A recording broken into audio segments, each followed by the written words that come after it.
Good evening, I'm Vincent Makori. This is Africa 54. Kenya's Air Force bombed two al-Shabab camps in Somalia Sunday in response to last week's massacre on university students in Garissa. Kenya's Interior Ministry has identified Abdullahi as one of four attackers killed during Thursday's assault. He is the son of a Kenyan government official. Meanwhile, victims of that devastating terrorist attack that left 448 people dead are trying to pick up the pieces of their shattered lives. VOA's Gabe Joselow report from northeastern Kenya. The Kenyan military is keeping a tight grip on the town of Garissa after the April 2nd terror attack.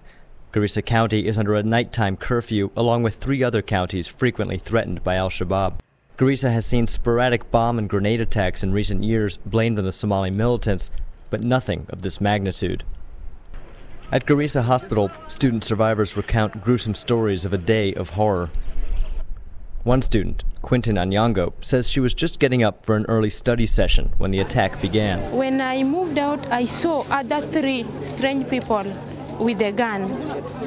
I stood for a moment, then from there I decided not to go back to the hostel, but to look for somewhere where I can hide safely.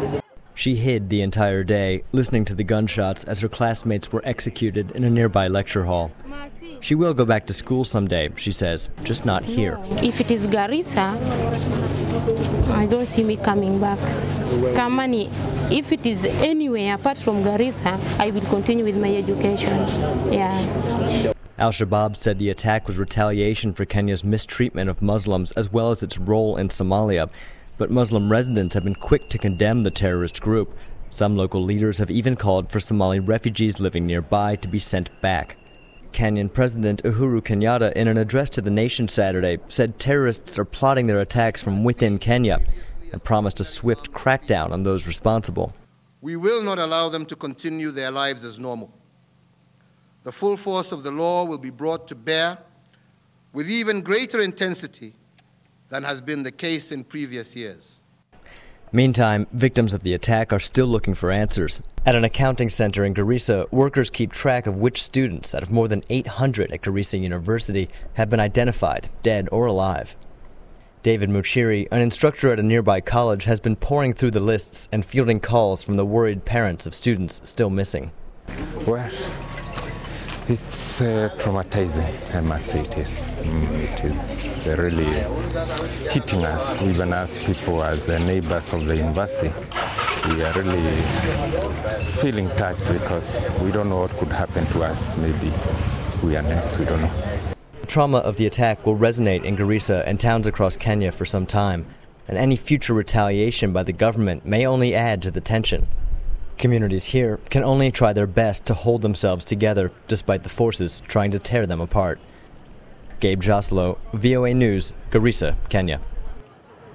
Now, Garissa University is a constituent college of Moi University, which is located in Eldoret. The attack on the campus is not only a great tragedy to Kenya, but has far-reaching implications for the university and surviving students. For some insights into how the university authorities are dealing with those challenges, Richard Mibey, Vice-Chancellor of Moi University, joins us by phone from Nairobi. Professor Mibey, welcome to Africa 54. And now we know that this has been really difficult for everybody, but tell us how the university has been dealing with this situation for the last few days. Thank you very much. We at the university are very saddened on this issue. And right now we are trying to find ways of taking care of these students who are actually the ones who survived. What is happening now is that the ones who are in hospital are being taken care of.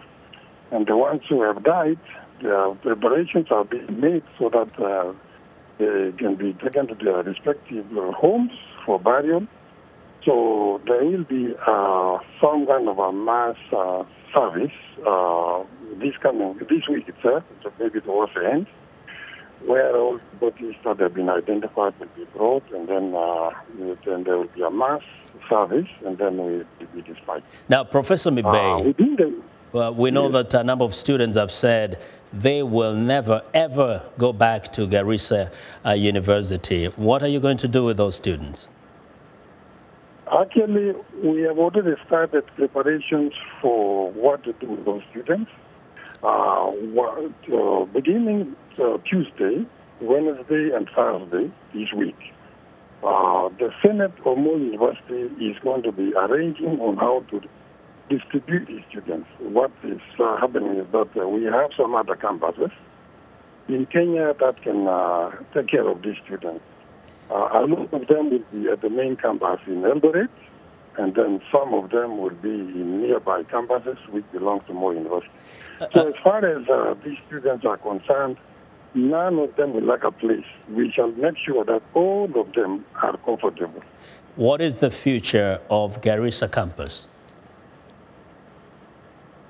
That one now is for the government to decide because we want to have education, university education offered in all parts of Kenya, including Garissa and other parts of northeastern part of Kenya.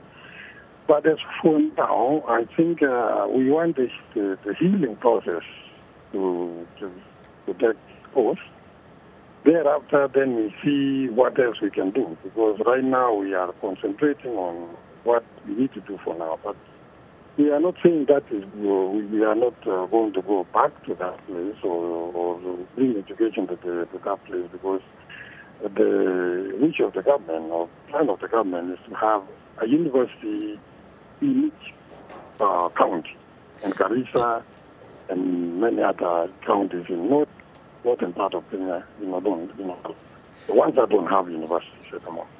Well, we hope for the best. Professor Mibey, thank you very much. Richard Mibey is the Vice-Chancellor of Moi University in Eldoret.